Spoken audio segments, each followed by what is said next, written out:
Hi, everyone. Thank you for your time and joining us today as we have our second meetup in our book review series. We'll be having Ebilabo Ariye and Naledi Mokgwathi presenting on the chapter 2, and that's legal and ethical foundations of privacy. Without further ado, I'm going to leave it to Ariye to start with her section. She'll be first. Take it away, Ariye. Thank you. Thank you very much. My name is Ibilabo Ariye, and I'm privileged to have this review session with my co-reviewer, Naledi. So, as has been already stated, we are both going to review chapter 2 of the book, Data Privacy Foundations. And in doing so, we would divide this into two parts. So the chapter borders on the legal and ethical considerations, of course, in privacy. And I'll be leading the review on the legal aspects of it, while my co-reviewer would lead on the ethical aspects of it. Now, there are five major objectives of this chapter. The first is for us to really understand privacy as a fundamental human right. And secondly, we are supposed to understand and decipher the global legal frameworks governing privacy as a right.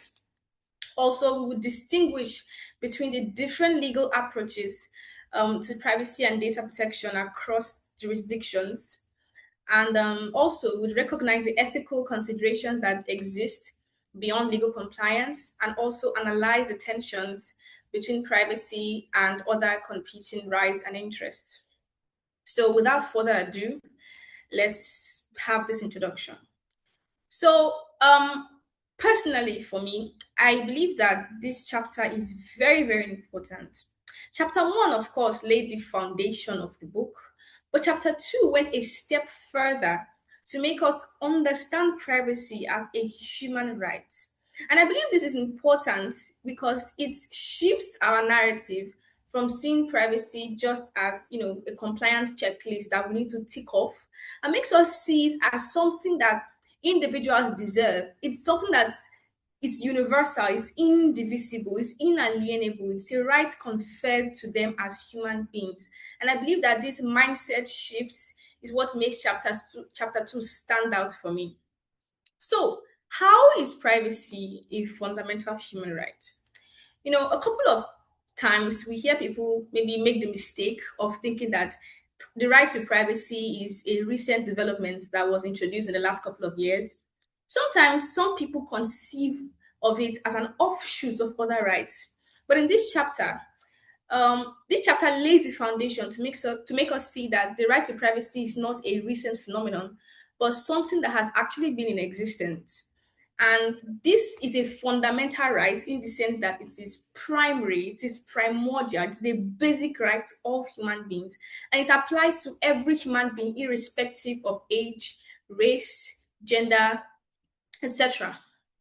So, in as early as 1948, states across the globe came together to establish the Universal Declaration of Human Rights. And a key provision of this declaration is Article 12. And Article 12 provides that no one shall be subjected to arbitrary interference with his privacy, family, home, or correspondence, nor to attacks upon his honor and reputation. Everyone has the right to the protection of the law against such interference or attacks. That is a verbatim provision of Article 12 of the UDHR. The key word there is that everyone is not subjected to arbitrary interference with their privacy. So, as early as 1948, the right to privacy was already being contemplated by states across the world. Similarly, the International Covenant on Civil and Political Rights, particularly in Article 17, has a very similar provision with Article 12 of the UDHR, and this shows the international consensus about the right to privacy. Now, it is important to state that regionally, There are regional international frameworks that have actually codified privacy as a fundamental human right. We can see this in Article 8 of the European Convention on Human Rights. We can also see this in Article 11 of the American Convention of Human Rights. And a very interesting regional instrument is the Charter of Fundamental Rights of the European Union. And this instrument is very interesting because it recognizes not just the right to privacy in Article 7, but also the right to the protection of personal data in Article 8. So this dual recognition reflects the European understanding that data protection is a distinct fundamental right and not simply an aspect of the right to privacy. So it is also important for us to say at this point that privacy as a human right is also protected constitutionally. And this is a very, very important aspect that the book actually highlighted. Now, we've said earlier that privacy is a fundamental distinction between a fundamental right and a right. People can have rights. You know, when you're driving, you'd say, oh, this other vehicle has a right of way. But then when you speak of fundamental rights, what comes to mind is that, oh, this right is protected, it is guaranteed by law. It's a right that is protected and cannot be taken away from you at any instance. And this is the beauty of constitutions.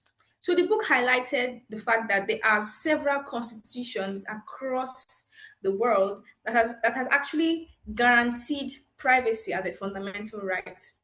And from a legal perspective, the Constitution is seen as the grand norm, the highest law in the land, and it seeks to ensure that, oh, this right is a fundamental right, so you cannot take it away from the person. So there are many countries across the world that actually guarantee the right to privacy in their constitution. For example, Germany. The German Basic Law has inscribed the right to privacy in its constitution. The same thing with South Africa. We can also see the same in 37 of the Nigerian constitution. Another interesting perspective we look at from the book is how the book tries to tell us why privacy is a fundamental human right. Why is it not just any rights, any natural right? Why is it fundamental? Why is it primary? Why is it a right that is guaranteed by constitutions across the world? So there are a couple of reasons that we can deduce from the book as to why the right to privacy is essential and is a fundamental right. First of all, privacy is essential to human dignity. So the ability to control information about yourself, the ability to maintain boundaries between public and private life, to be free from surveillance, etc., are all aspects of what it means to be treated as a person. And this feeling of dignity is only, especially in this digital age, is made more manifest when a person has control over his privacy, over his personal data. So because it is essential for human dignity, privacy is seen as a fundamental.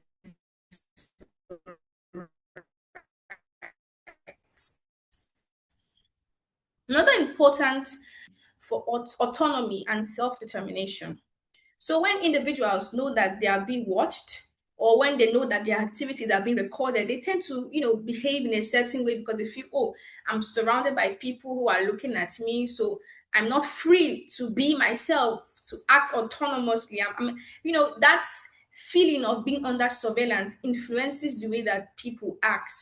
So this effect makes people to act with fear of judgment. But the person has rights to privacy, and when the person can manifest this right to privacy, they are not scared of judgment or reprisal. Their activity, and this is another reason why privacy enables other fundamental rights. Association, the freedom of thought and conscience, all these rights and freedoms depend on a certain extent to the right to privacy. A good example is journalism. Now, journalists cannot protect confidential sources without privacy. The same thing with political dissidents. They cannot organize themselves without privacy. Individuals as well cannot explore, controversial ideas or challenge certain unpopular beliefs without the right to privacy. So privacy is an enabler of other freedoms and rights, and this is another reason why it is a fundamental right. Fourthly, privacy is very much essential for democracy. In democracy, there's this saying that um, the majority have their way, but the minority have their say. So, democracy seeks to enable everyone to have a say in government. And this requires people to form opinions, to organize themselves into political parties or civil societies, to engage in debates, to criticize constructively, to organize collectively without fear of surveillance, without fear of reprisal or retaliation. So the right to privacy makes people to do away with the power imbalance that would ordinarily occur where this right is not available or guaranteed. And this is another reason why privacy is established as a fundamental human right. So, having said this, it's time for us to take a look at the global privacy landscape and see how regions and nations across the world are actually approaching privacy. So first of all, let's take a tour to Europe. So the European approach to privacy is entrenched in their establishment of privacy and data protection as fundamental rights, as we have established earlier. So, as a region, the Charter of Fundamental Rights of the European Union and the European Convention on Human Rights paved the way for this beautiful synergy and beautiful approach of Europe towards privacy. Now, the GDPR, which is arguably the most popular data protection framework in the world, is a byproduct of this European strategy. So in Europe, they saw privacy as a fundamental right. And through the Charter of Fundamental Rights of the European Union and the European Convention on Human Rights, they were able to produce the GDPR, which seeks to protect residents of the EU. And the beauty of the GDPR is that it applies extraterritorially. In other words, where a controller is not in the EU and they process or determine the processing of personal data of EU subjects, those controllers are subject to the GDPR. And this is a very, very beautiful product of the EU. So the GDPR contains various interesting provisions, such as requirements for legal basis, talks about the various principles of data processing, privacy by design and default, the rules for international data transfer, the mandates for DPIAs, appointments of DPOs, etc., etc., etc. Now, there are other frameworks that govern privacy in the EU, not just the GDPR. For example, the e-privacy directive, which is popularly known as the cookie law, it regulates electronic communications and requires consent for cookies, etc., etc. And there's also the proposed e-privacy regulation, which is still under negotiation, and it helps to secure a digital world for EU residents, of course. Now, let's take another tour to the United States. So, unlike the European Union, where countries in the EU have said, okay, we're going to be bound by the GDPR to govern everyone in the GDPR, the US takes a more interesting approach. They have a sectoral approach to privacy. So, for example, for the health sector, you have the HIPAA, the Health Insurance Portability and Accountability Act.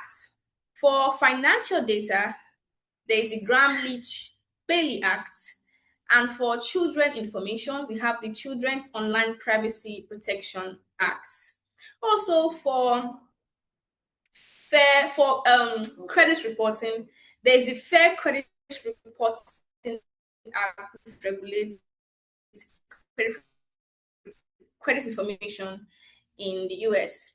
So this sectoral approach, from the book, we're able to deduce that this sectoral approach taken by the US is rooted in the American tradition of emphasizing freedom of contracts and limited government intervention in business. However, we've seen that there's gaps in personal data protection.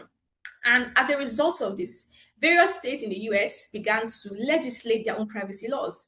For example, the CCPA, that is the California Consumer Privacy Act, was enacted in 2018. And later in 2023, it was, you know, we had the California Privacy Rights Act. And other states like Virginia legislating their own privacy laws because of the gaps that we can do. The Asia Pacific, many countries in privacy laws. So as you can see, that moves. It's not just something that is restricted to EU or the US, but we have also seen it in the Asia Pacific. So we have Japan, for example. Japan's Act on Protection of Personal Information is a very key legal instrument. And in South Korea, we have the Personal Information Protection Act. In Singapore, we have the Personal Data Protection Act. And of course, in China, we've seen many laws from China, such as the 2017 Cybersecurity Law, the Data Security Law, and the Personal Information Protection Law. And this law is arguably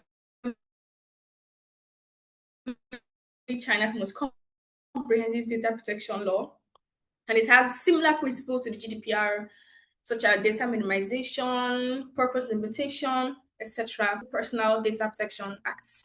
So we've seen the EU, US, Asia Pacific. What about Latin America? So from the book, we can see that many countries in Latin America have also adopted data privacy laws, such as Brazil, Argentina, Chile, Colombia, Mexico, Uruguay, etc., etc. And of course, the African continent is not left out. So we've seen a lot of development in Africa concerning data privacy and data protection rights. So this is mostly attributed to the growth of the African digital economy, and of course the concerns about privacy and surveillance, and we shouldn't forget the influence of GDPR. So many countries in Africa have their data protection laws, such as South Africa, Kenya. Kenya has the Data Protection Act.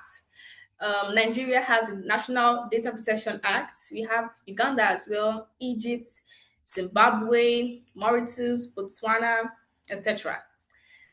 It is important for us to state that the African Union's Malabo Convention on Cybersecurity and Personal Data Protection, which was adopted in 2014, provides a continental framework for harmonizing data protection across the African continent. But sadly, this has seen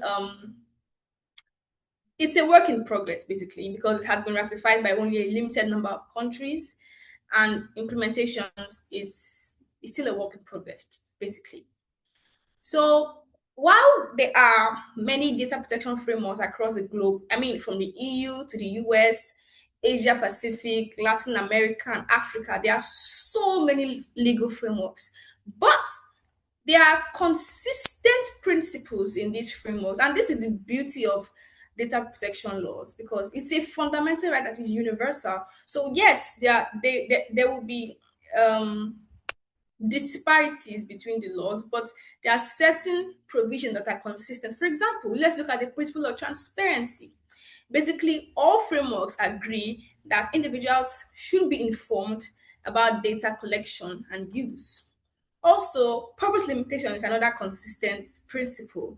And this principle mandates that data should be collected for specific purposes and not used for another purpose that is distinct from the purpose that it was collected for. And we have data minimization. So this principle simply suggests that only necessary amounts of data or necessary information should be collected from data subjects for a particular purpose. And then, of course, we have storage limitation, which means that data should not be kept for longer than necessary. Security, of course, appropriate security measures must be in place to protect data, and accountability. Basically, organizations should demonstrate compliance with data protection frameworks. Um, so I think at this point, I would pass the baton to my colleague Naledi to take us on the ethical considerations. Thank you very much.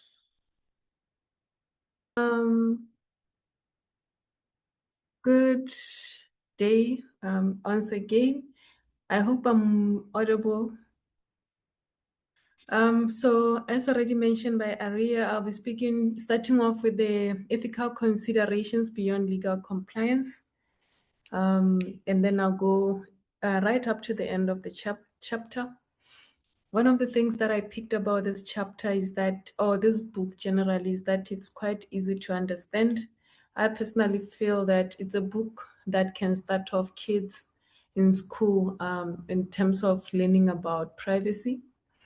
It can also be introduced to other levels of studies because it breaks down privacy in such a way that it's not just a legal thing that speaks, or that it doesn't speak in legal jargon. It makes it understandable to the ordinary person.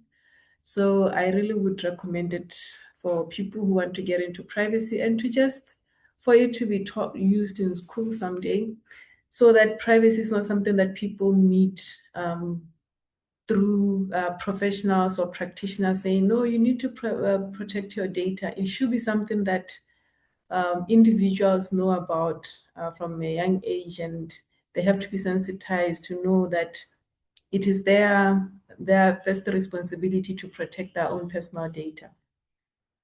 Getting into the ethical considerations beyond legal compliance.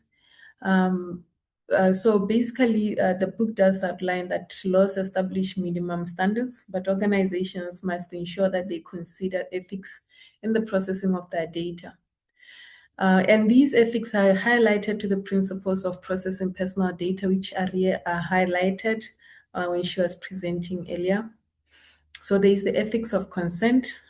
Organizations can say I've obliged to, or I've accepted, or I've consented if the withdrawal, if there was a threat of withdrawal of service had I not accepted.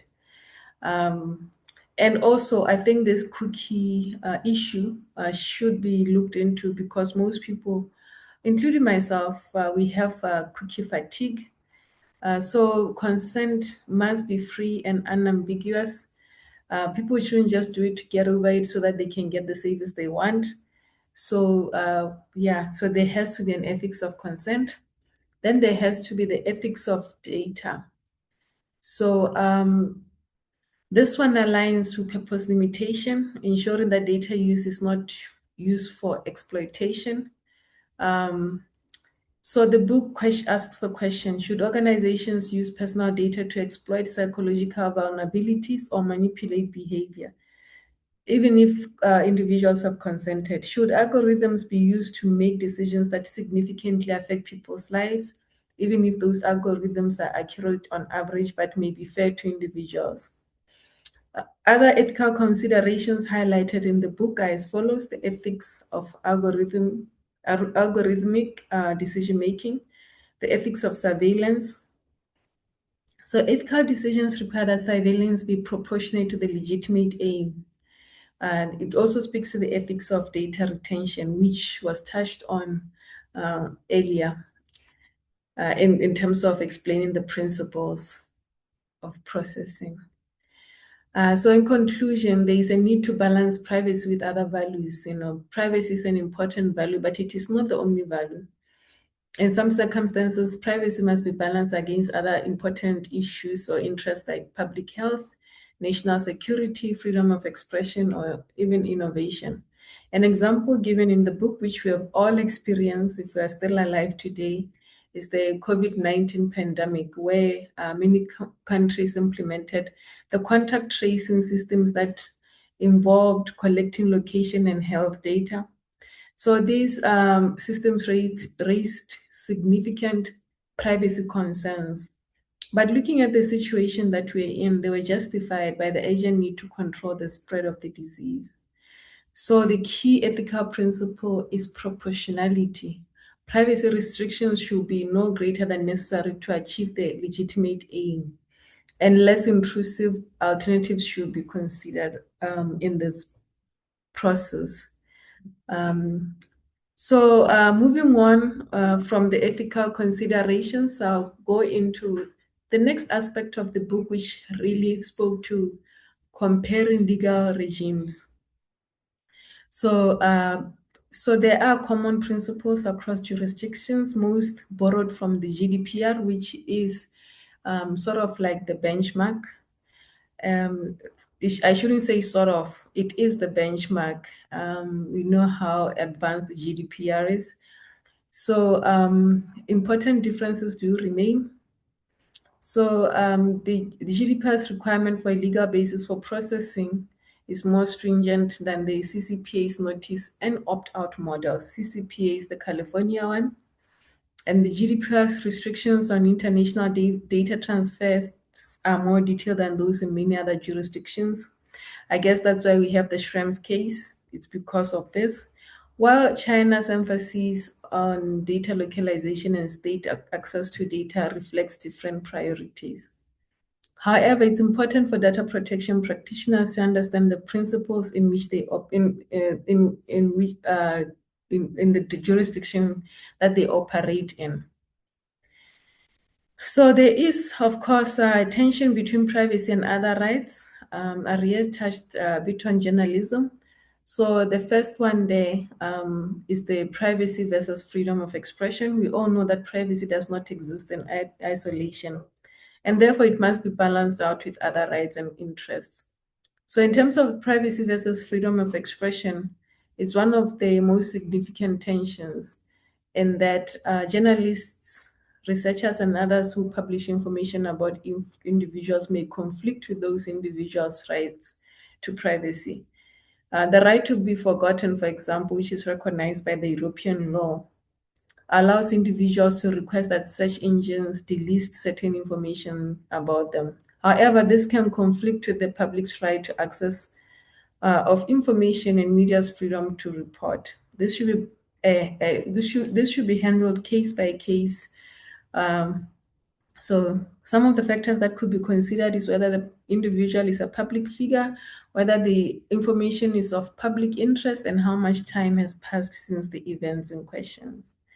The second one, which I believe the US is probably the one still struggling with the most, as there is such a pervasive monitoring of citizens and people, which is justified by them saying that it's for matters of national security. Yeah, so law enforcement and national security agencies argue that they need access to personal data, including communication and location information, to investigate crimes and prevent terrorism. Privacy advocates counter that mass surveillance and weakened encryption undermine privacy without necessarily enhancing security. First of all, they have mass amounts of personal data. How are they going to store it securely? If someone hacks them, it's game over for their citizens. So yeah, I think it's one of the biggest one, as mentioned in the book. The next one is privacy versus public health, but usually in terms of public health, most people see the need. Hopefully there won't be any exploitation of this public health versus privacy in the future, with people taking people's personal data just under the lie that is for public health reasons. But as already said, Elias have already said, COVID-19 was a necessity. People needed to be contacted if they had been in contact with someone who had COVID-19, because people were dying every minute of the day. So yeah, that showed the necessity of it back then. Then the next one is privacy versus innovation. The real question is not whether privacy should be sacrificed for innovation, but how to innovate in ways that respect privacy. This requires creativity, investment in privacy enhancing technologies, and a willingness to prioritize privacy as a design goal rather than an afterthought.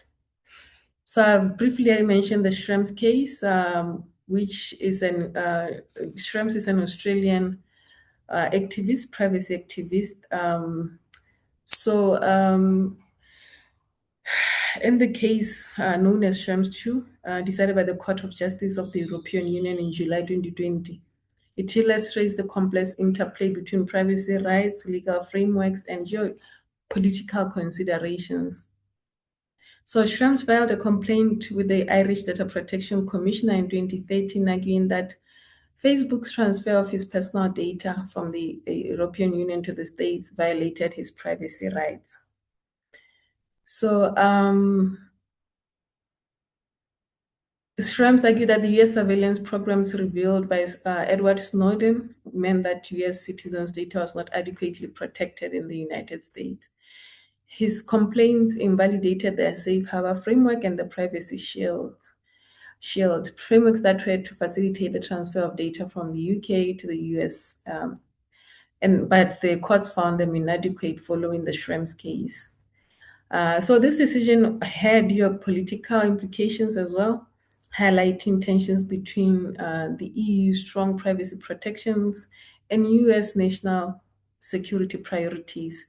It underscored that data protection is not only a technical or legal issue, but is intertwined with questions of sovereignty, human rights, and international relations. In response to Schrems 2, the European Commission and the US government negotiated a new framework called the EU-US Data Policy Framework, which was adopted in 2023. This framework includes stronger safeguards and oversight mechanisms for US surveillance activities and provides EU citizens with new redress mechanisms. However, privacy advocates, including Schrems, have expressed skepticism about whether the new framework adequately addresses the concerns raised in the Schrems 2 case. And of course, there are legal matters to be anticipated. So yeah, I think, by the way, Schrems is an Austrian, not Australian privacy activist. So I'll just speak to some of the lessons learned. The Schrems case illustrates several important lessons. First, privacy rights are taken seriously in Europe and cannot be easily compromised for economic or political convenience, which seems to drive the US economy. The cases also highlighted the importance of transparency and accountability in government surveillance. So I'll just speak to some of the global and local perspectives on data privacy. While privacy is increasingly recognized as a fundamental human right worldwide, the specific ways in which it is protected and balanced against other interests varies across different jurisdictions based on legal traditions, cultural values, and political systems.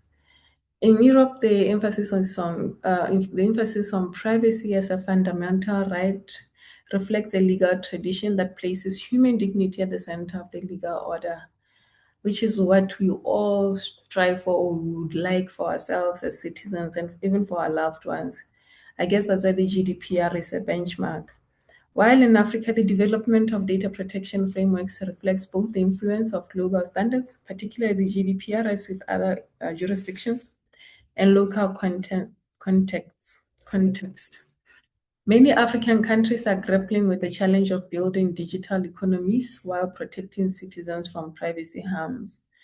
So just reflecting that the other day that, sometimes when I have to listen to a webinar from IAPP, I have to go 2 years back to 3 years back, 2023, because that's where we are in Africa in terms of privacy.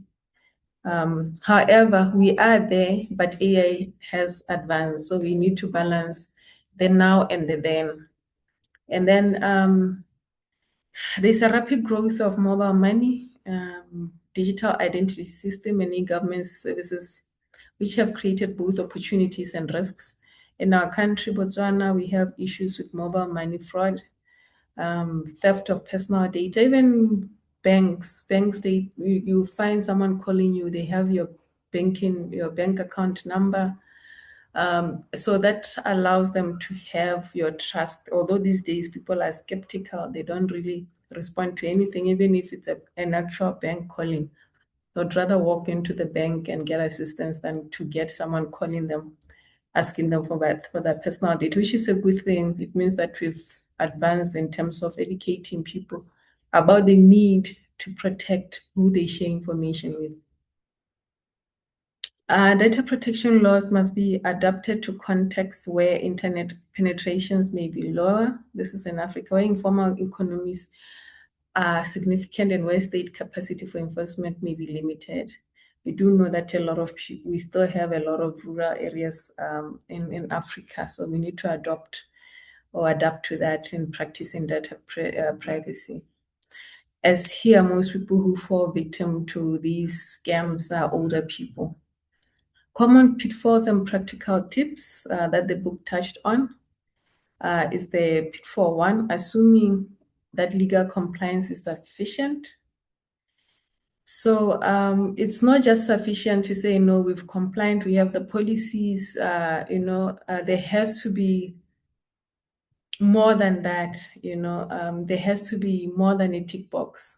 Policies are not gonna read themselves. There has to be training. People have to be socialized of what's expected, what the policy is saying, and policies must be practical. They shouldn't be long documents that don't mean anything to the person reading them. They have to mobilize the protection of personal data in your organizations. Pitfall 2, treating privacy as a purely technical or legal issue. Everyone needs to be involved. While pitfall 3 is failing to consider local context. What we consider privacy here may not be considered privacy in the UK. For example, one of the issues that has been discussed a lot is the name. In Africa, your name can either get a door open for you or a door closed. So there has to be a balance there. Do we protect names?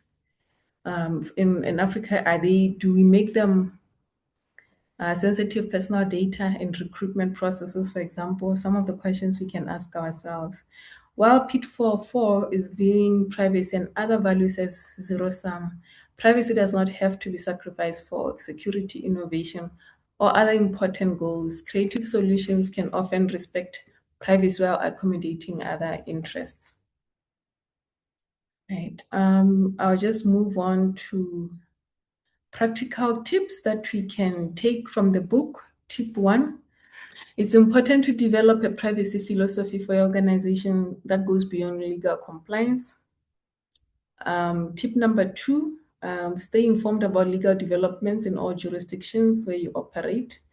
So data protection law is rapidly evolving, and requirements can change quickly. People are finding ways to monetize personal data, to access as much as possible. So it means that as a privacy professional, you have to be on top of things all the time. Tip number 3, engage with diverse perspectives on privacy. Right now, I like that there are different people from different countries right here on this call. So we get different viewpoints by interacting with different people across different jurisdictions. When facing tensions between privacy and other values, document your reasoning. Explain why you believe a particular balance is appropriate, what alternatives you considered, and what safeguards you have implemented. This documentation demonstrates accountability and can be valuable if your decisions are later questioned. While tip number 5 is participate in multi-stakeholder dialogues on privacy and data protection. Industry associates, civil society organizations, and regulatory bodies often convene discussions on emerging privacy issues. Participating in these dialogues can help shape best practices and build relationships with regulators and other stakeholders. So key takeaways from this chapter: privacy is a fundamental human right recognized in the Universal Declaration of Human Rights. the International Covenant on Civil and Political Rights, and numerous regional and national instruments. And the other key takeaway is that major legal frameworks, including the GDPR in Europe, the CCPA, CPRA in California, the LGPD in Brazil, the POPIA in South Africa, and emerging frameworks across Asia and Africa. While these frameworks define in detail, they share common practices that provide a foundation for global data protection practices. One of the major developments is that India has just enacted its privacy law. We know that a lot of call centers, data centers are in India. We have people who are hired in Southern Africa and different parts of the world. They've hired call centers which are based in India. We know that a lot of some of these scams, the worldwide scams, apparently originate from there. So it's good to see that data privacy is taking a different seat on the table. Well, the third takeaways on the Schrems 2 case, which illustrates the complex interplay between privacy rights, legal frameworks, and geopolitical considerations, demonstrating that privacy is taken seriously in Europe and that international data transfers require careful legal analysis. So also, one of the last thing that the book mentions is that one can use is a checklist for practice. One can use a checklist provided in the chapter to assess the organization's understanding of legal and ethical considerations. So that is the end of my presentation. Thank you. I'd like to thank you both for your presentations and your time. You've taken us through legal and ethical foundations of privacy. And for all those watching, there's still so much more coming up. Next week, we're going to be having understanding personal data.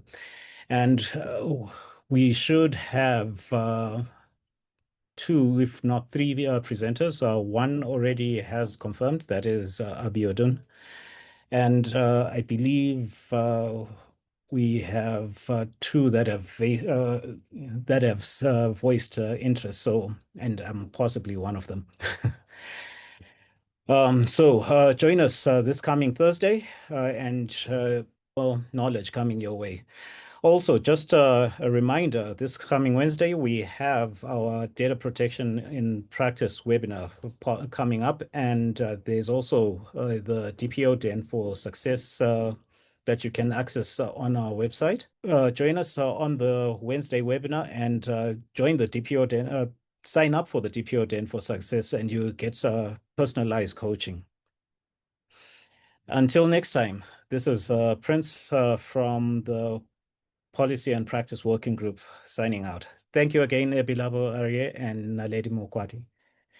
It was great hearing from you guys. Thank you. Thank you.